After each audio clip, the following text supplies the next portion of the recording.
Iran Israel ನಡುವೆ ಕದನ ವಿರಾಮ ಘೋಷಣೆ. ಗೆಲುವು ನಮ್ಮದೇ ಎನ್ನುತ್ತಿವೆ ಮೂರು ದೇಶಗಳು. ಇರಾನ್ ಇಸ್ರೇಲ್ ಅಮೆರಿಕ ನಡುವೆ ಗೆಲುವಿನ ಘೋಷಣೆಯ ಪೈಪೋಟಿ. ಇರಾನ್ ಇಸ್ರೇಲ್ ನಡುವಿನ 12 ದಿನಗಳ ಸಂಘರ್ಷಕ್ಕೆ ಕೊನೆಗೂ ಕದನ ವಿರಾಮ ಘೋಷಣೆಯ ಮೂಲಕ ಅಂತ್ಯ ಬಿದ್ದಿದ್ದು ಜಗತ್ತು ತುಸು ನಿರಾಳವಾಗಿದೆ.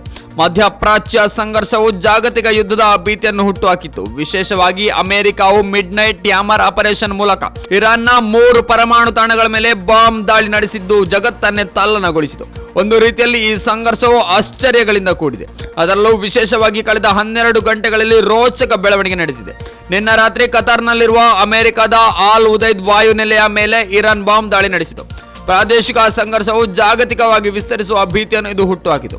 ಆದರೆ ನಂತರ ನಾಟಕೀಯವಾಗಿ ಡೊನಾಲ್ಡ್ ಟ್ರಂಪ್ ಅವರು ಇಸ್ರೇಲ್ ಮತ್ತು ಟೆಹರಾನ್ ಕದನ ವಿರಾಮಕ್ಕೆ ಒಪ್ಪಿಕೊಂಡಿವೆ ಎಂದು ಘೋಷಿಸಿತು. ಆರಂಭದಲ್ಲಿ ಕದನ ವಿರಾಮವನ್ನು ತಳ್ಳಿಹಾಕಿತು, ನಂತರ ಯೂ ಟರ್ನ್ ಹೊಡೆದು ಕದನ ವಿರಾಮ ಘೋಷಣೆಯಾಗಿದೆ ಎಂದಿದೆ.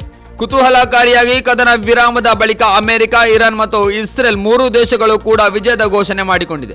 ಇರಾನ್ನ ಪರಮಾಣು ಸಾಮರ್ಥ್ಯಗಳನ್ನು ಕಡಿಮೆ ಮಾಡಿದ್ದೇವೆ ಎಂದು ಅಮೆರಿಕ ಹೇಳಿಕೊಂಡಿದೆ. ಇಸ್ರೇಲ್ ಟೆಹರಾನ್ ಅನ್ನು ದುರ್ಬಲಗೊಳಿಸಿದ್ದೇವೆ ಎಂದು ಹೆಮ್ಮೆ ಪಡುತ್ತಾ ಇದೆ ಮತ್ತು ಇರಾನ್ ವಿಶ್ವದ ಅತ್ಯಂತ ಶಕ್ತಿಶಾಲಿ ದೇಶವನ್ನು ಎದುರಿಸಿದ್ದೇವೆ ಎಂದು ಜಂಬ ಕೊಚ್ಚಿಕೊಳ್ತಾ ಇದೆ. ಅದೇನೇ ಇರಲಿ, ಈ ಕದನ ವಿರಾಮ ಜಗತ್ತು ಎದುರಿಸಬಹುದಾಗಿದ್ದ ಅತಿದೊಡ್ಡ ಅನಾಹುತವನ್ನು ತಪ್ಪಿಸಿದೆ.